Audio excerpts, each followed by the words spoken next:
আসসালামু আলাইকুম। আমার এখানে যে হসপিটাল দেখতেছেন পিজি হসপিটাল ঢাকা, তো ঢাকা এখানে আছে আমাদের সাইদ ভাই, লিভার ক্যান্সার আক্রান্ত, তার জন্য টাকা নিয়ে এসেছি। আপনারা জানেন কালকে রাত্রে রওনা দিছি। তো ভিডিওটা করার একটা উদ্দেশ্য ভাই, আমরা যখন টাকাটা কালেকশন করি রাস্তাঘাট থেকে, তখন অনেক অনেক রকমের কথা বলেন। তো ভাই আপনারা এখনো সুস্থ আছেন, ভালো আছেন, আপনারা একবার একবার হলেও হসপিটালে আসে দেখবেন যে কার কি অবস্থা। ভাই হাজার হাজার মানুষ এখানে ভর্তি, অনেক লাখ লাখ টাকা চলে যাচ্ছে। তো তাদের জন্য হচ্ছে হলো আমাদের ফান্ড কালেকশনটা করা হচ্ছে। তো আপনারা যদি দেবেন তো দেবেন, না দিলে ভাই বলবেন যে ভাই আমরা ফান্ড কালেকশন আমরা করতেছেন, আমি টাকা পয়সা দিব না, কিন্তু আজে বাজে কথা বলবেন না কেউ।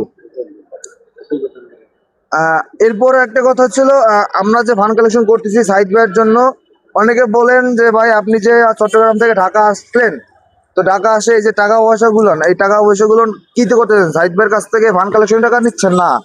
আমরা আমাদের ক্যাশের টাকা দিয়ে, আমাদের নিজের টাকা দিয়া চট্টগ্রাম থেকে ঢাকা আইছি, এই পর্যন্ত যা খরচ হয়েছে আমরা দিছি। শখ ভাই, তুমি কি দিছো? 1 টাকাও নিছো আমাদের ফান্ড কালেকশন টাকা? আমি কোনো ফান্ড কালেকশনের করি নাই। আমরা মনে করেন নিজের শ্রম দিচ্ছি, নিজের পকেটের টাকা দিয়ে আমরা আসছি। আর আমরা মনে করেন যাবো নিজেদের পকেটের টাকা দিয়া, ঠিক যতটুকু করে আছে? আমরা সহযোগিতা করে যাব, আপনারা দোয়া করবেন। আর আপনাদের সামনে এই যে টাকাগুলো উঠেছি, আজকে আমাদের সাহেবের কাছে আমরা এই টাকাগুলো দেব, দিয়ে আপনাদের ভিডিওটা আমরা পোস্ট করবো, তারপর পোস্ট করবেন সঠিক জায়গায় দিচ্ছি না না দিচ্ছি। তো অনেক অনেক রকমের কথা বলেন, কিন্তু প্লিজ আপনারা অনেক অনেক রকমের কথা বলবেন না, কমেন্টে আজে বাজে কোনো কিছু লিখবেন না।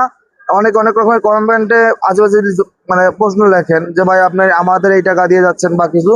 আমরা তাদের 1 টাকাও নিচ্ছি না, আমাদের নিজের টাকা দিয়ে যাচ্ছি, বারবার বলি।